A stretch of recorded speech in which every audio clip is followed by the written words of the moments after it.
Chantel Bash, and welcome to my first ever podcast. Today we are joined with Dawn Trout. And we will be discussing gerrymandering, voting, and the Electoral College. I hope you guys enjoy. So, Dawn, tell me a bit about yourself. Well, I'm from Illinois, Jacksonville, 30 miles away from the capital, Springfield. And we studied the Constitution in the 8th grade many years ago. And we moved out to the state of Washington when I was at about 16 years old. I went to Evergreen High School in Vancouver, Washington. And then I studied at Clark College and went to Warner Pacific and ended up at the University of Idaho. I had 2 children. I homeschooled one, which is currently in high school. And I have a lot to say about the government and my opinion, whether it be right or wrong, but that's my opinion. I studied education, sociology in college and got a degree for teaching. How long have you lived in Vancouver? Well, I lived in Vancouver for about 20 years. And then I moved to Idaho and pursued my education and recently moved back to Vancouver.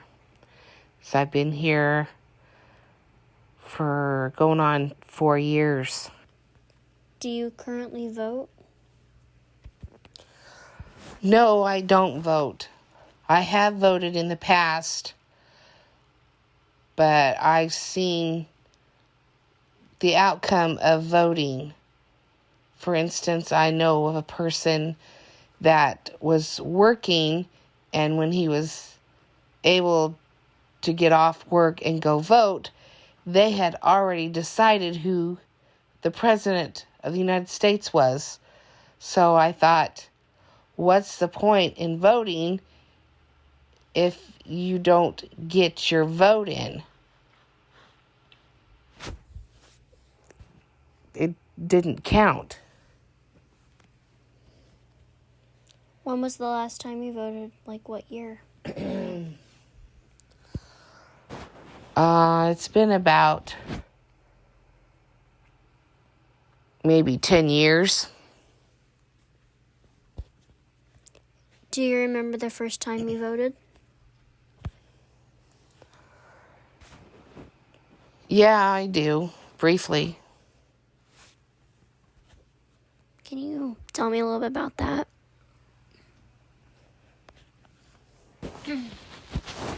Well, I went to I think it was library,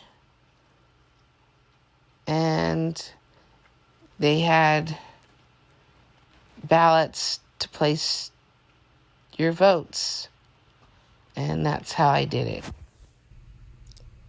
Do you think voting should be required? No, I don't believe voting should be required. But I think that people should be educated in the schools to properly know what it is to vote and who they're voting for and why. Do you think that teens should be allowed to vote? That depends on how well educated they have been in the school. to know what they're talking about and reasons why they would vote. So, our next topic is gerrymandering. Do you know what gerrymandering is? No, what is it? Gerrymandering is when two lines that form any shape favors a certain party. So, like Democrats and Republicans. Here's a picture to show you. Okay.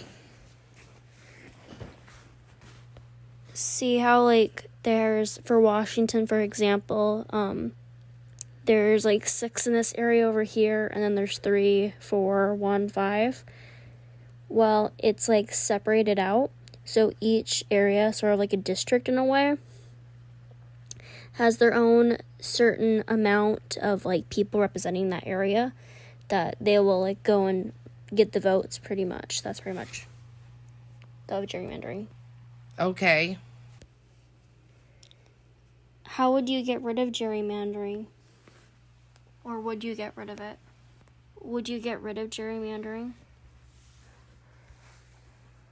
Well, the United States, the country is so big, and there's different climates and different cultures of people that maybe it would benefit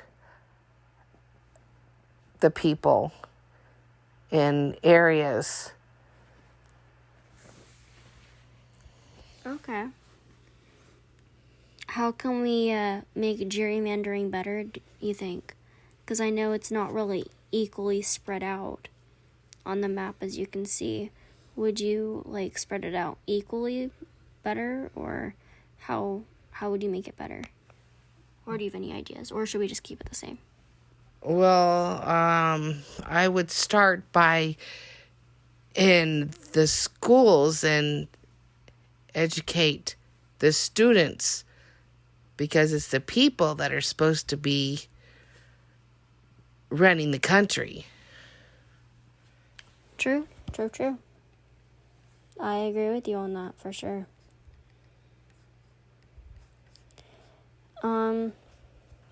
So our next topic is voting. Why do you think people vote? Well, to have the best person in the government to represent their country, their state, their city, to help us overcome obstacles and to make the United States a better place to live. You said earlier that you don't vote because you kind of seem like our vote doesn't really matter. Do you think that we should get rid of the voting system because of, like, your friend, in a way?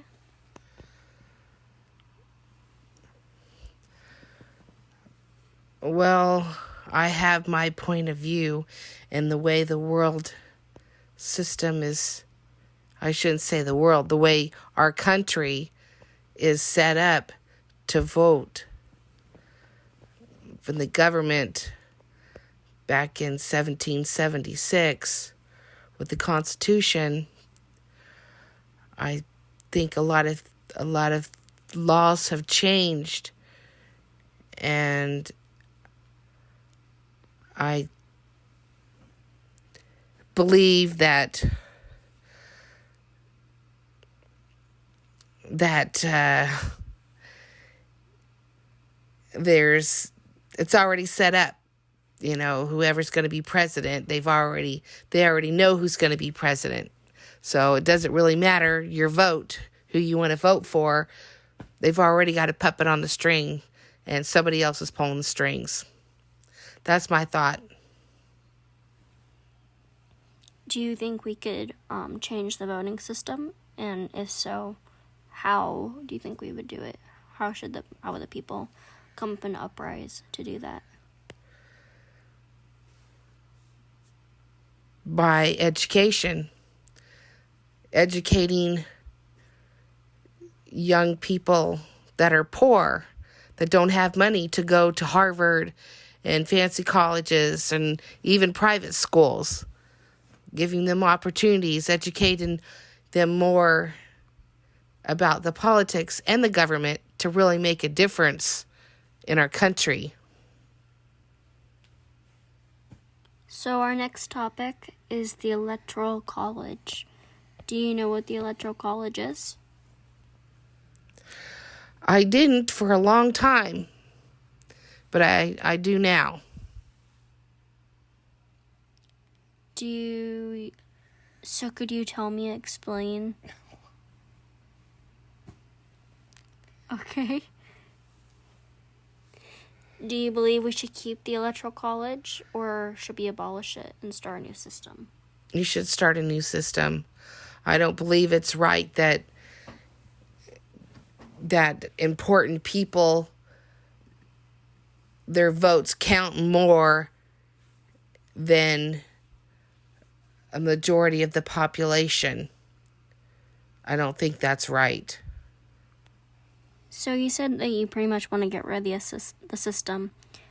So how would we go and abolish it, you think? Besides, like, uprise in education. Is there any other way you think that we could get rid of it? I've never really been into politics. I never went to law school. I just know that the electric votes, why should some people's votes count more than other people? Do you have any better alternatives to do with the Electoral College? Not at this time. Well, thank you for joining me today, Dawn. I hope you have a wonderful day. Well, thank you, Miss Chantel. And that's all the time we have for today. Thanks for joining me. Bye.